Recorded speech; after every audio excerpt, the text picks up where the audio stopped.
मनोपुब्बं गमाधम्मा मनोसेट्ठा मनोमया मनसाचे अपदुठ्ठेन भासति वा करोति वा ततो नं दुःखमन्वेति चक्कं वहतो पदं। संपूर्ण जगाला ज्यांनी सुख, शांती, मानवता तथा दुःख मुक्तीचा आर्य संदेश दिला, असे ते दुःख मुक्तीचे मार्गदाता, दुःख मुक्त महामानव, महान कारुणिक तथागत भगवान सम्यक संबुद्ध, तथागतांनी आपल्या शुद्ध प्रज्ञेतून निर्मिलेला सद्धम्म आणि त्याच सद्धम्माचा गेली 2500 वर्षांपासून सातत्याने अहोरात्र प्रचार आणि प्रसार करणारा पूजनीय भिक्खू संघ, ज्यांच्या महान आणि असीम त्याग प्रभावामुळे आपल्याला जो हा अनमोल असा बुद्ध धम्म लाभला आणि ज्यांच्यामुळे आपल्याला हे एवढे मोठे वैभव प्राप्त झाले, असे महान युग प्रवर्तक, भारतीय राज्यघटनेचे प्रमुख शिल्पकार, परमपूज्य बोधिसत्व डॉक्टर बाबासाहेब आंबेडकर आणि सर्वच परिवर्तनवादी संत महापुरुषांच्या महान अशा विचारांना स्मरून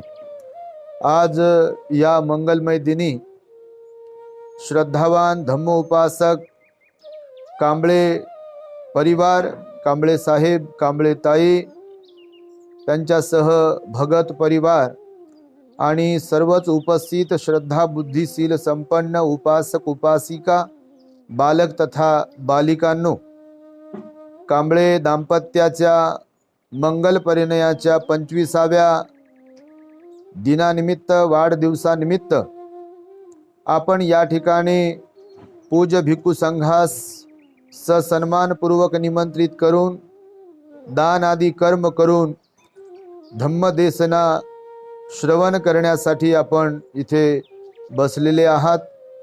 तेव्हा या प्रसंगी ज्यांच्या माध्यमातून आम्हाला इथे येण्याची संधी प्राप्त झाली, असे आमचे पूजनीय भंते, आता ज्यांनी आपणा सुंदर अशी धम्मदेसना देऊन उपकृत केले, असे पूजनीय भिक्खू यन धम्मानंदजी थेरो, त्यांच्यासह प्युरिटी ऑफ माइंड या यूट्यूब चॅनलचे संचालक आमचे धम्मबंधू पूज्य भिक्खू धम्मबोधीजी थेरो यांच्या उपस्थितीत हा कार्यक्रम या ठिकाणी संपन्न होतो आहे।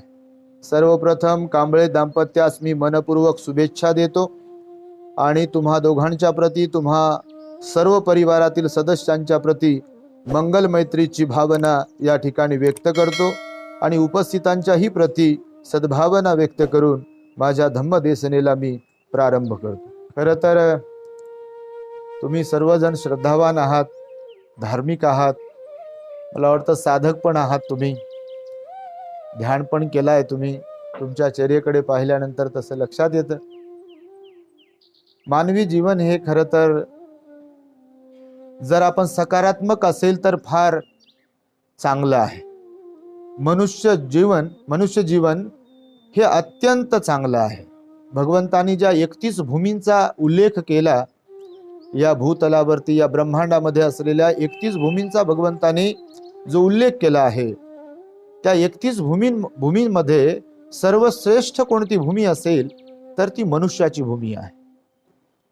आणि म्हणून भगवान म्हणाले की किच्छो मनुष्यपटी लाभो, म्हणजे मनुष्याचा जन्म प्राप्त होणे हे फार कठीण आहे। या भवचक्रामध्ये फिरत असतो आपण, अनेक जन्मांमध्ये फिरत असतो आणि कधीतरी पुण्य जागते आणि आपण मनुष्य म्हणून जन्मास येतो। बौद्ध साहित्याचा तुम्ही जर अभ्यास कराल तर तुमच्या लक्षात येईल ही गोष्ट। भगवान बुद्ध म्हणाले मनुष्य जीवन हे सर्वश्रेष्ठ जीवन आहे, कारण मनुष्यच एक असा प्राणी आहे जो दान पुण्य करू शकतो, जो शील पालन करू शकतो, जो ध्यान करू शकतो, जो मंगल मैत्री करू शकतो।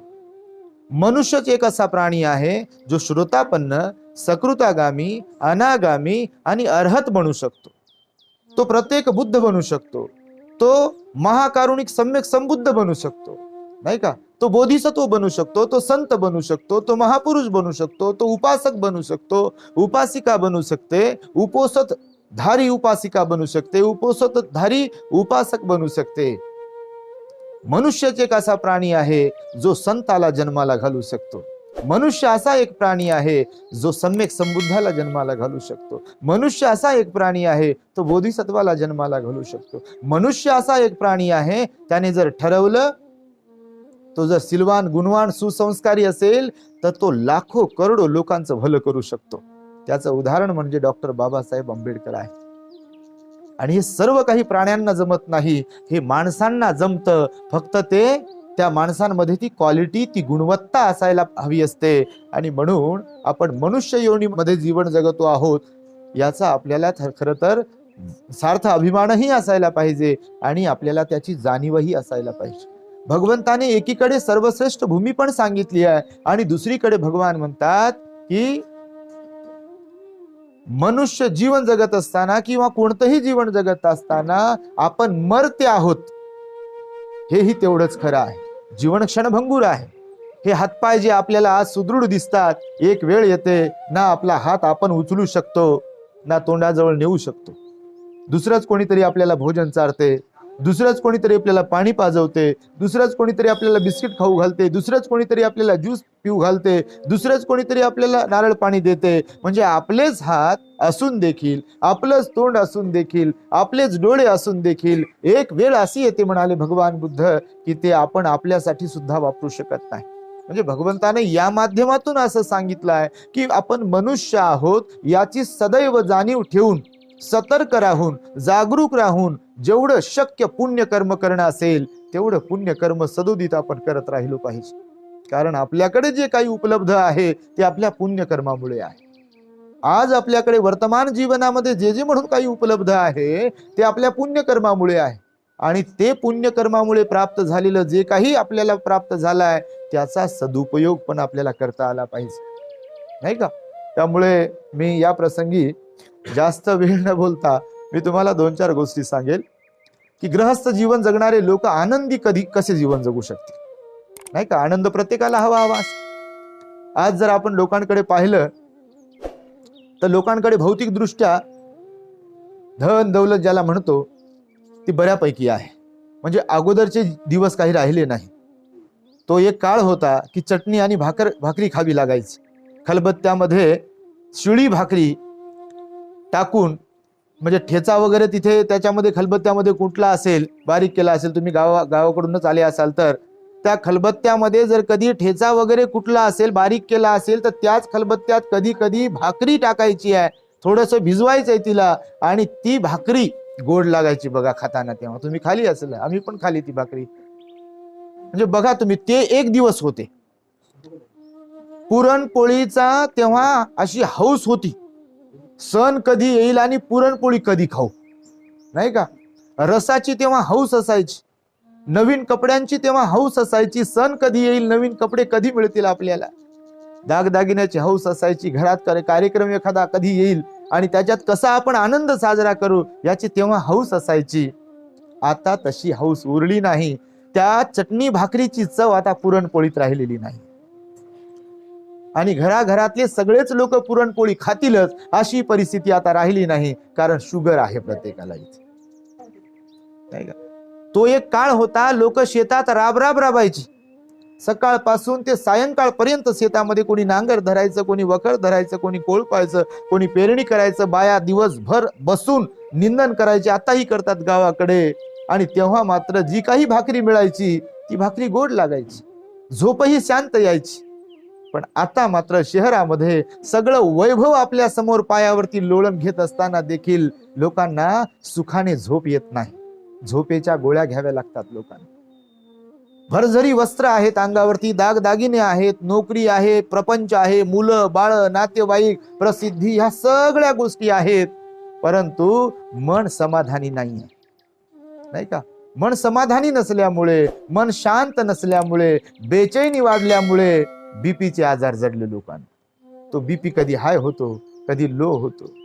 आपल्याच माणसांशी आपल्याला बोलायला वेळ नाही आजकाल. खरं तर मोबाईलमुळे तर एवढं वातावरण बिघडून टाकलंय. हे यंत्र कोणी काढलं? याचे पॉझिटिव्हली जर पाहिले तर लाभही आहेत, फायदेही आहेत. जेवढे आपण घेऊ त्याला ज्या पद्धतीने, कशा प्रकारचा ही एक मशीन आहे. आता जसं आम्ही आमचा मोबाईल वापरतो युट्यूबसाठी, म्हणजे धम्मप्रचारासाठी वापरतो, नाही का. याच्यामध्ये युट्यूबवरती आता जसे आम्ही प्युरिटी ऑफ माइंड वरून प्रवचन देत असतो. आमचं भंतेजींचं सर्च अँड रिसर्च चॅनल आहे. आमचं स्वतः ग्रेट हॅपीनेस नावाचं चॅनल आहे, ते अजून ऍक्टिव्ह नाही आहे. तर मोबाईलचा यासाठी वापर केला जात असेल, किंवा लोकांना काही प्रबोधन प्रवचन वगैरे देण्यासाठी, बाबासाहेबांचा भगवंताचा मेसेज देण्यासाठी करत असेल, तर ती जमेची बाजू आहे. परंतु सकाळी उठलं की व्हॉट्सअप खोल, गुड मॉर्निंग टाक, पुन्हा थोडा वेळ झाला की गुड आफ्टरनून टाक, पुन्हा संध्याकाळ झाली की गुड इव्हनिंग टाक, पुन्हा रात्र होत आली की गुड नाईट टाक, आणि पुन्हा याचा मेसेज त्याला, त्याचा मेसेज याला, ना आपण त्यातलं काहीच घ्यायचं नाही. असं जर होत असेल तर हे डोकेदुखी आहे. लहान लेकरांना चष्मे लागत आहेत, कारण त्यांचा अभ्यासक्रम ऑनलाईन आहे आता. म्हणजे हे मशीन जे आहे आता घराघरामध्ये आहे, त्यामुळे इतरांना गुड मॉर्निंग म्हणतायत लोक. इतरांना जेवढ्या ग्रुपमध्ये असतील तेवढ्यांना ते दिलचं चिन्ह पाठवतील, गुलाब पाठवतील, गुड मॉर्निंग लिहितील, शुभ प्रभात लिहितील, धम्म सकाळ लिहितील, काय काय लिहितील. पण घरात कधी आईला, कधी मम्मीला, कधी बाबाला, कधी पप्पाला, कधी डॅडीला, कधी दिदीला, कधी सिस्टरला, किंवा घरातले जे लोक आहेत तर फ्रेश माइंडनं उठून गुड मॉर्निंग मम्मी किंवा पाया पडतो बा तुमच्या, असं काय असं होते का? असं होत नाही बघा. म्हणजे या मोबाईलमुळे माणसं जवळचे दूर गेले आणि दूरचे माणसं जवळ आले. जवळ आले कसले जवळ आले हो? ते मोबाईल पुरते जवळ आले फक्त, नाही का. तर मग सांगतो हे यासाठी की ह्या सगळ्या सुविधा आज उपलब्ध आहेत, पण माणूस सुखी नाही आहे. लोक वरवरून आपल्याला जरी असे दिसत असले की कपडे वगैरे सगळ्या लोकांची गोष्ट करतोय, वरवरून जरी लोक दिसत असले की झकपक आहेत, मस्त घड्याळ बिडाळ आहे, चांगला मोबाईल सोबत आहे, केस वगैरे चांगले केलेले आहेत, कपडे ड्रेसिंग आहे, शर्टिंग वगैरे आहे, नोकरीला आहेत, चांगल्या ठिकाणी धंदा वगैरे बिझनेस वगैरे करतात, असे वरवर करून भाषण वगैरे करतात, स्पष्ट भाषा येते त्यांची, मराठी बोलता येते, इंग्रजी बोलता येते, फाडफाड हिंदी बोलता येते, ह्या लेकरं चांगल्या इंग्रजी शाळेमध्ये आहे. ह्या सगळ्या गोष्टी जरी असल्या तरी माणूस खरं पाहिलं तर आनंदी नाही आहे. बघा तुम्ही, आनंदी नाही आहेत माणसं, खुश नाही आहेत माणसं, ज्याला तुम्ही आनंद आपण म्हणू शकतो. मगाशी जसा उल्लेख केला मी की त्या भाकरीमध्ये जो आनंद होता तो आनंद आता नाही आहे. बायका जेव्हा 4-5 बाया निंदायला बसल्यानंतर दुपारची भाकरी खाण्यासाठी बसायच्या, तेव्हा अर्धी भाकर तिला, कोरभर भाकर तिला, ह्याचा भाजी जे काही आहे ते वाटून खाऊन खायचे. आज ते आहे का? तसं नाही आहे. संपलं म्हणतात, आमच्याकडे जेवण नाही, पीठ मागायचा विषय नाही कोणाला, चटणी भाकर मागायचा विषय नाही कोणाला. तर म्हणून भगवान म्हणाले की मग सुख कशामध्ये आहे, किंवा आनंदी मनुष्य कशामुळे राहू शकतो, गृहस्थ व्यक्ती आनंदी कशामुळे राहू शकतो, तर त्यासाठीच्या 4 गोष्टी. तर पहिली गोष्ट भगवान म्हणाले की मनुष्याला धन कमवता आलं पाहिजे. गृहस्थ आहेत ना, तर गृहस्थांना धन कमवता आलं पाहिजे. धन कमवण्यासाठी अंग मेहनत किंवा दीर्घोद्योगी असायला पाहिजे, हातपाय हलवले पाहिजे, नाही का. देरे हरी आणि पलंगावरी असं नसलं पाहिजे. अंग मेहनत झाली पाहिजे, आपली ही शरीर झिजलं पाहिजे. शरीर म्हणजे आरोग्य पण चांगलं राहील, आणि आपण काहीतरी करतो आणि त्यातून घामाचा पैसा येतोय आपल्याला, तर तो सुखाची भाकरी आपल्याला देऊ शकतो, नाही का. म्हणून भगवंतानं सांगितलं आहे पहिली गोष्ट आपण धन कमवणारे असलो पाहिजे. धन कमवणारे म्हणजे काय, तर मेहनत करणारे असलो पाहिजे, कामधंदा करणारे असलो पाहिजे, रिकाम टेकडे नसलो पाहिजे. आयत आपोआप पैसा आपल्याकडे आला नाही पाहिजे, रिकामा पैसा आपल्याकडे नाही आला पाहिजे. अंग मेहनतीचा पैसा आपल्याला सुखाचं जीवन देऊ शकतो, परंतु आयता पैसा जो असतो तो आपल्याला दुःखाशिवाय दुसरं काही देऊ शकत नाही. सम्यक आजीविका, भगवंतानं आर्य अष्टांगिक मार्गामध्ये सम्यक आजीविकेचा जिक्र केलेला आहे. तुम्ही जर वाचलं कधी, सम्यक आजीविका, आपली आजीविका कशी असावी, आपण उदरनिर्वाह कसा करावा, यासाठीचा स्पेशली उपदेश भगवान बुद्धांनी दिलेला आहे.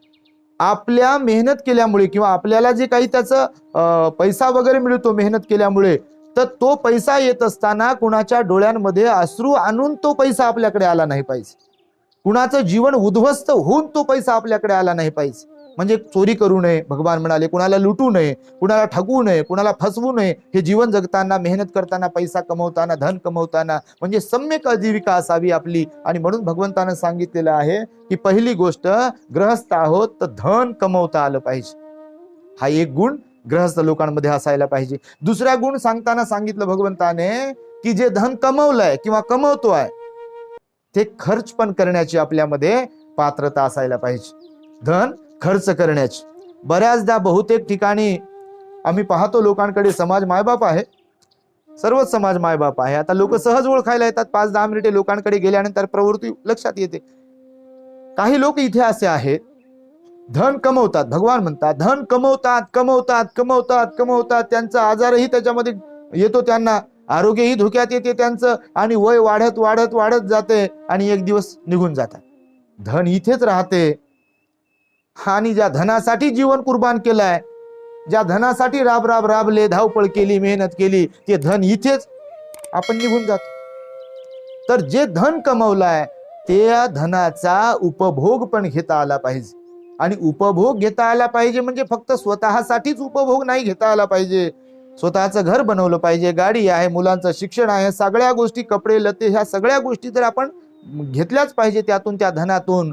पण त्याशिवाय जो आपल्या मेहनतीचा पैसा आला, धन आलं, त्यातून काही वाटा आपण दान पुण्यामध्ये सुद्धा वाटला पाहिजे. जसं की बोधिसत्व बाबासाहेब म्हणाले, तुमच्या कमाईचा 20वा हिस्सा तुम्ही धम्म प्रचारामध्ये, धम्म कार्यासाठी, धम्म कार्य करणाऱ्यांना दान म्हणून दिला पाहिजे. भगवान बुद्धाने सुद्धा सांगितलेलं आहे नियोजन करताना, कौटुंबिक नियोजन करताना, की तुम्ही जे काही कमवता, तुमच्याकडे एक भाकरी असेल तर त्यातली थोडीशी भाकर उपाशी असलेल्या परक्या माणसाला, ज्याच्याशी तुमचा काहीही संबंध नाही आहे, अशा माणसांना दिली पाहिजे.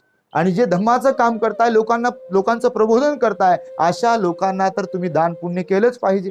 कारण तुमच्या भाकरीच्या जोरावरती, तुमच्या त्या मदतीच्या जोरावरती ते असंख्य लोकांचं ब्रेन वॉश करतात, असंख्य लोकांना बुद्धाचा धम्म सांगतात. आणि म्हणून दुसरी गोष्ट अशी आहे, गुण आहे, की आपण कमवलेलं धन खर्च सुद्धा करू शकलो पाहिजे. भगवंताच्या काळात या संबंधीची एक छोटीशी स्टोरी आहे बघा घडलेली, की काही लोक असे आहेत, बरेच 99% मला तर वाटतं लोक असेच आहेत, की कमवतात आणि निघून जातात. मी काल एका ठिकाणी प्रवचनात म्हणालो की माणसं जाताना किंवा गेल्यानंतर, म्हणजे मृत्युमुखी जेव्हा पडतात ना, तेव्हा 2 गोष्टी घडत असतात. मी, तुम्ही, कोणी जाऊ, या जगातली कोणतीही व्यक्ती जेव्हा जाते तेव्हा 2 गोष्टी घडत असतात प्रत्येक व्यक्तीच्या बाबतीमध्ये. त्यातली एक गोष्ट, एक तर गेलेली व्यक्ती देऊन जाते, नाही तर सोडून जाते. 2च गोष्टी घडतात, तिसरी गोष्ट घडत नाही. बघा तुम्ही याच्यावर क्षणभर विचार कराल, बार काही नाही तर 2च गोष्टी घडतात. तुम्ही, मी, कोणी जाऊ, या जगातली कोणतीही व्यक्ती जाओ, शिकलेली असो, अडाणी असो, श्रीमंत असो, गरीब असो, 2च गोष्टी घडतात. एक तर आपण देऊन जातो, नाही तर सोडून जातो. आणि 99% लोक असे आहेत, यापैकी सोडून जाणारे लोक 99% आहेत आणि देऊन जाणारे बोटावर मोजण्या इतके आहेत. जे संत, महापुरुष, महामानव, धम्मगुरु, भिक्खू, बुद्ध, हे लोक देऊन जाणारे आहेत. त्याशिवाय काही गृहस्थ लोक सुद्धा असतात, सर्वसामान्य जरी असले, ते सुद्धा कधी कधी देऊन जातात, पण जास्त लोक सोडून जातात. म्हणून मी कालही एका ठिकाणी म्हणालो की बघा, आपल्या मुलाबाळांना जी संपत्ती कमवतो ती तुमची इच्छा असो, जिवंतपणात नसो, आपण गेलो म्हणजे तुम्ही गेलात की ऑटोमॅटिकली ती संपत्ती त्यांना मिळणारच आहे. हे तर सोडून देणं झालं. देऊन काय गेलो तर आपण? मुलाबाळांना धम्माचे संस्कार देऊन चाललोत का? मुलाबाळांना विहारात जाण्याचे संस्कार देऊन चाललोत का? मुलाबाळांना महापुरुषांच्या विचारांप्रमाणे वागण्याचे संस्कार देऊन चाललोत का? नाही का? किंवा मुलाबाळांना भिक्खू संघाला, बुद्ध विहाराला दान पुण्य करण्याचं शिकून चाललोत का? समाजामध्ये जाण्याचे, उठण्याचे, बसण्याचं शिकून चाललोत का? म्हणजे ते देऊन जाणं आहे, नाही का? ते देऊन जाणं आहे, बाकी सगळं सोडून जाणं आहे. आणि म्हणून भगवान म्हणाले, म्हणून मी आता म्हणालो की भगवंताच्या काळामध्ये सुद्धा एक असा सावकार होता, तो प्रचंड कंजूस होता. बघ, काही लोक असतात असे प्रचंड कंजूस असतात, बिलकुल उपाशी राहतील पण काही घेऊन खाणार नाहीत 5 रुपयात. भगवान म्हणाले, न्याऱ्या न्याऱ्या प्रकारचे प्रवृत्तीचे लोक आहेत या जगात. असं काही नाही की फार श्रीमंत आहेत म्हणजे पोटभर खात राहतील, असा काही विषय नाही. आणि फार गरीब आहे तर थोडंसंच खातील, असा विषय काही नाही. माहिती तुम्हाला, तुम्ही पाहत असा लोकांकडे, काही काही लोक म्हणजे पैसे खर्च करावा लागेल म्हणून काही खात नाहीत, आणि काही काही लोक ठीक आहे हरकत नाही, जो होगा देखा जाएगा म्हणून खात राहतात आणि मस्त राहतात. बघा काही काही, नाही का? काही जरी शुगर जरी असलं थोडंसं खातो म्हणतात, काय होईल पाहू आपण. असे पण लोक काही आहे. आणि काही काही लोक मरतो की काय आणि कसं काय खाऊ, आता मरतो की काय म्हणून चहा पित नाहीत. म्हणजे असं पण आहे, प्रवृत्त्या वेगवेगळ्या आहे. तर तो सावकार जो होता प्रचंड कंजूस होता. आणि मग एक दिवस तो गेला. आता जाणं तर प्रत्येकाला लागणार आहे नाही का. चांगले लोक जातात, वाईटही जातात, कमी वयातही जातात आणि जास्त वय झाल्यावरही जातात. मग तो सावकार गेला. त्या सावकाराला मूलबाळ वगैरे कोणी नव्हतं, बायको वगैरे कोणी नव्हती, बायको गेलेली होती, मूलबाळ नव्हतं आणि कोणी भाऊ बहीण कोणी नव्हतं. मग सावकार मरण पावला तर सावकाराकडे धन दौलत असते. तर मग सावकार मेल्यानंतर त्या काळच्या पद्धतीनुसार सावकार जर गेला किंवा आपल्या नगरातील कोणी व्यक्ती गेला तर त्याची धन दौलत राजाकडे जमा होत असे, राजा त्याला जमा करून घेत असे. मग प्रसेनजित राजा होता श्रावस्ती नगरीमध्ये. मग तो सावकार मरण पावला तर प्रसेनजित राजा आपल्या सगळ्या सैनिकांना घेऊन त्या सावकाराच्या राजवाड्यामध्ये घरी पोहोचला आणि त्याची धन दौलत सगळी गाड्यांमध्ये वगैरे भरायला सांगितली. ती काय करार वगैरे जे काही असेल समजा तिथे त्या काळच्या कायद्यानुसार ते केलं आणि निघाला. त्याला दुपार झाली मग परत येण्यासाठी. तर येता येता मग विहाराच्या जवळून रस्ता होता, जेतवन विहाराच्या जवळ. भगवान तिथं राहत होते 20-25 वर्ष भगवान श्रावस्तीमध्ये जेतवन विहारात राहिले. मग तिकडनं येता येता राजा श्रद्धावान होता, धार्मिक होता. आताचे लोक श्रीमंत झाले की धार्मिक नसतात, तुमच्यासारखे लोक फार कमी आहे की धन दौलत असताना धार्मिकता आपली जपणारे. जास्त लोक तर असे आहेत की पैसा आला की असे होते, अहंकार वाढतो, युगो वाढतो. मला धर्माची आवश्यकता नाही, मला महापुरुषाच्या विचाराची आवश्यकता नाही, मला पूजा वंदनेची आवश्यकता नाही, मला कोणा धर्मगुरूंना घरी बोलवण्याची आवश्यकता नाही, दान पुण्य करण्याची आवश्यकता नाही, मला समाजात जाण्याची आवश्यकता नाही. या प्रवृत्तीचे जास्त लोक आहेत आता आजकाल. बाबासाहेबांच्या प्रवृत्तीचे फार कमी लोक आहेत. तुम्ही चांगले आहात, तुम्ही भिक्खूला बोलवलं या निमित्ताने, खरं तर तुमचं त्यासाठीही अभिनंदन आहे की तुम्ही धार्मिकता जपताय. मग तो राजा जेव्हा परत येत होता तर विहाराच्या जवळून येत होता. मग विहाराच्या जवळून येताना लगेचच त्याला क्लिक झालं. चांगले माणसं चांगलाच विचार करतात, त्यांच्या मनातही चांगलाच विचार येतो. तेव्हा राजाला क्लिक झालं की अरे गड्या, आपण विहाराच्या जवळून चाललोय रथात बसून, तेव्हा भगवंताचं दर्शन घेऊनच आपण गेलो पाहिजे. मग राजा सकाळी जात होता, कधी कधी विहारामध्ये संध्याकाळी जात होता, पण दुपारी येत नव्हता.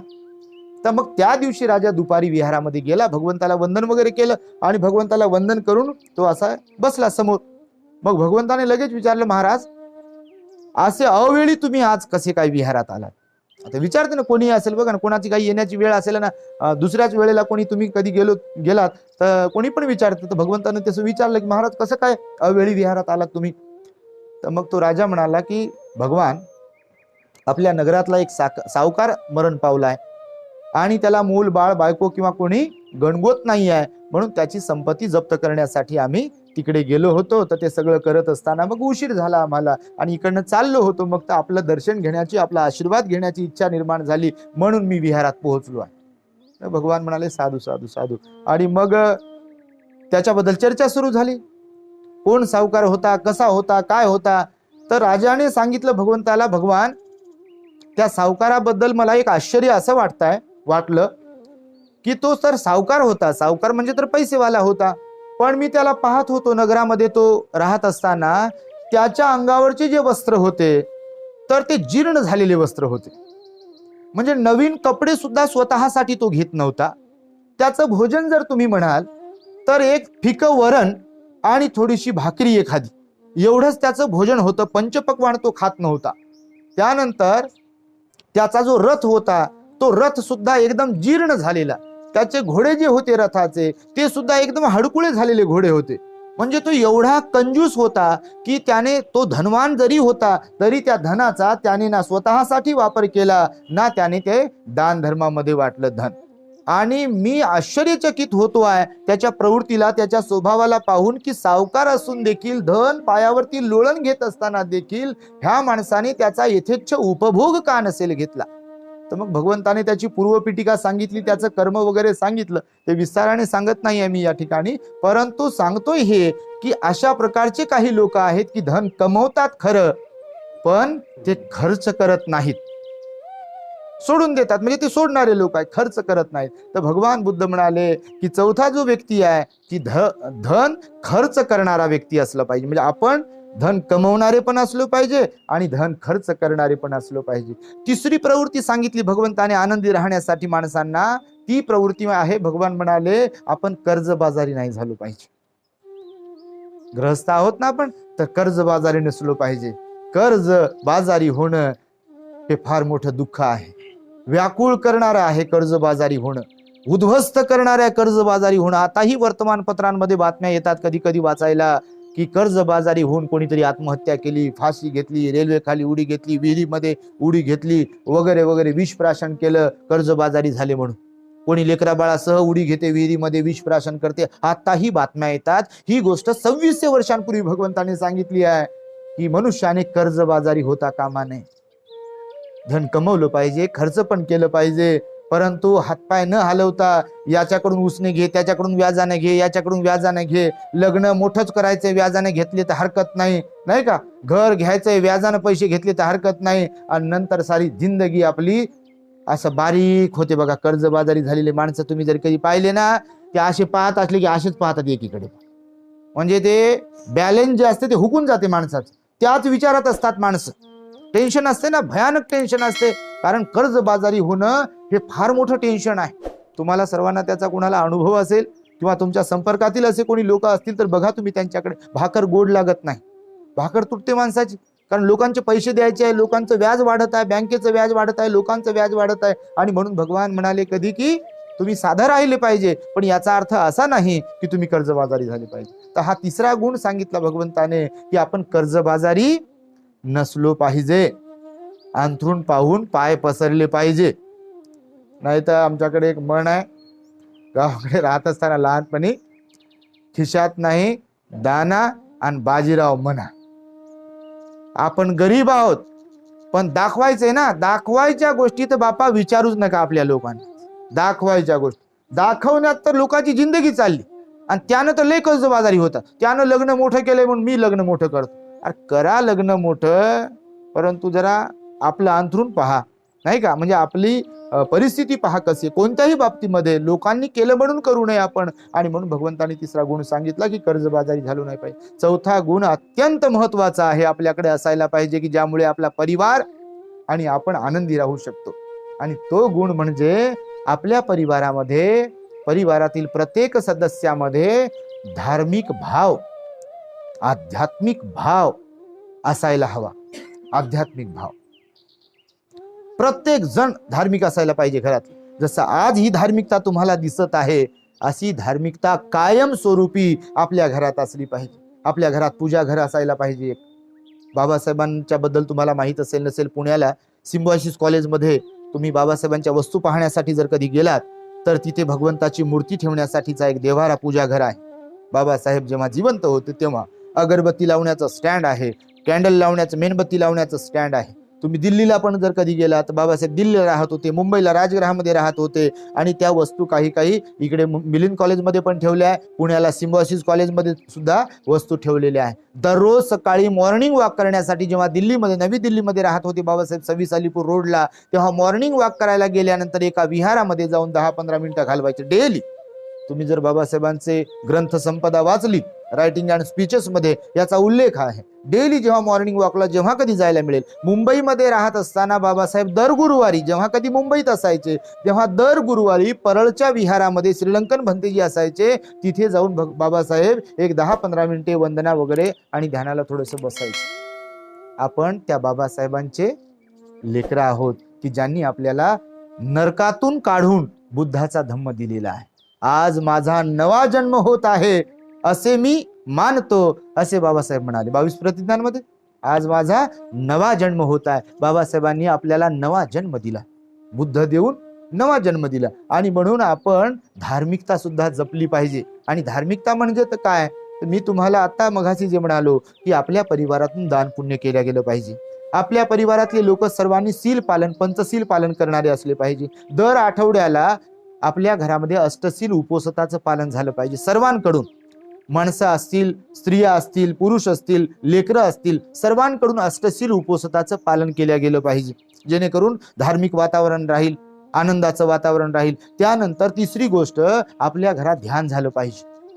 सकाळी उठल्यानंतर किमान 15 मिनिटे, 20 मिनिटे, अर्धा तास या मोबाईलचा त्यासाठी वापर तुम्ही करू शकता इन्स्ट्रक्शनसाठी. आणि ध्यानाला थोडंसं असं बसलं पाहिजे. आपण श्वासावरती लक्ष केंद्रित केलं पाहिजे. ज्या श्वासामुळे आपण जिवंत असतो त्या श्वासाला आपण आनापानसतीच्या माध्यमातून पाहिलं पाहिजे, ध्यान केलं पाहिजे, नाही का? आणि नंतर जसं आपण अपेक्षा करतो की मी सुखाने जगलो पाहिजे, मला आयुष्य मिळालं पाहिजे, मी आनंदी राहिलो पाहिजे, तर ही भावना स्वतःच्या बद्दल जशी करतो, तर भगवान बुद्ध म्हणाले अशी सद्भावना जगातल्या सगळ्या प्राणी मात्रांच्या प्रती आपण केली पाहिजे. त्याला धार्मिकता म्हणतात, नाही का? आणि म्हणून तुम्ही ही धार्मिकता सुद्धा जपली पाहिजे. तर ह्या 4 गोष्टी तुम्ही लक्षात ठेवा. आता जशी 25वी अॅनिव्हर्सरी तुमची होत आहे, या निमित्ताने जसं भंतीजींना तुम्ही बोलवलंय, तसं प्रत्येक अॅनिव्हर्सरीला तुम्ही बोलवत राहाल कोणत्या ना कोणत्या भिक्खूंना, त्यांना भोजन आदी दान देत राहाल, चिवर आदी दान देत राहाल, अर्थदान देत राहाल, परिष्काराचं दान देत राहाल, त्यांचा यथोचित सन्मान करत राहाल, आपल्या पोरांना ते दाखवून देत राहाल की ही आपली धार्मिकता आहे, नाही का? जशी इतर लोक त्यांची त्यांची धार्मिकता जपतात, तसं आपण सुद्धा आपली धार्मिकता जपली पाहिजे. म्हणून अॅनिव्हर्सरी असेल, पोरांचे बर्थडे असतील, किंवा कोणत्याही प्रकारचं निमित्त मात्र असेल, आपल्या आईचा वडिलांचा स्मृतिदिन असेल, किंवा काहीही निमित्त असेल नसेल, आपण भिक्खूंना आपल्या घरी सदैव बोलवलं पाहिजे, त्यांना भोजन आदी दानपुण्य केलं पाहिजे, त्यांच्याकडून आशीर्वाद घेतले पाहिजे, त्यांची धम्मदेसना श्रवण केली पाहिजे. आता बघा तुम्ही 1 तासापासून आत्ताचा जो माहोल आहे आणि डेली तुमच्या घरातला जो माहोल आहे, त्यात काही फरक वाटत आहे का नाही तुम्हाला? बुद्धाच्या वाणीचं इथे चर्चा केली जात आहे. भगवान बुद्धांची वाणी आहे, ज्या वाणीने अंगुलीमालाला बदलवलं, ज्या वाणीने सुजाताला बदलवलं, विशाखाला बदलवलं, नाही का? राजा बिंबिसाराला बदलवलं, प्रसेनजिताला बदलवलं, असंख्य लोक बदलले. आजही Thailand, Laos, Cambodia, Vietnam, China, Japan सारखे राष्ट्र भगवान बुद्धांच्या मुळे, त्यांच्या वाणीमुळे, त्यांच्या धम्मामुळे, त्यांच्या संघामुळे स्वतःला बदलून घेत आहेत, सकारात्मक बदल करून घेत आहेत, स्वतःमध्ये स्वतःची ऊर्जा वाढवत आहेत, स्वतःची मनशांती प्राप्त करून घेत आहेत, ते केवळ बुद्ध, धम्म आणि संघाचा आधार घेऊन. आणि म्हणून तुम्ही सुद्धा अशा निमित्ताने भिक्खू संघाला या ठिकाणी बोलवलेलं आहे. 25वी अॅनिव्हर्सरी होत आहे, 50वी सुद्धा सुवर्ण महोत्सवी अॅनिव्हर्सरी तुम्हा दोघांची व्हावी, त्यानंतर 75वा अमृत महोत्सवी अॅनिव्हर्सरी सुद्धा तुमची व्हावी, ते तुमची मुलं साजरी करतील, अशी एक मंगल भावना तुम्हा दोघांच्या प्रती, सर्व परिवाराच्या प्रती व्यक्त करतो. पूजनीय भंतेजींनी आम्हाला बोलण्याची संधी दिली, भंतेजींचे आभार मानतो. तुम्हा सर्वांच्या प्रती मंगल मैत्रीची भावना व्यक्त करून मी माझ्या शब्दांना पूर्ण विराम देतो. भवतु सब्ब मंगलम, भवतु सब्ब मंगलम, भवतु सब्ब मंगलम.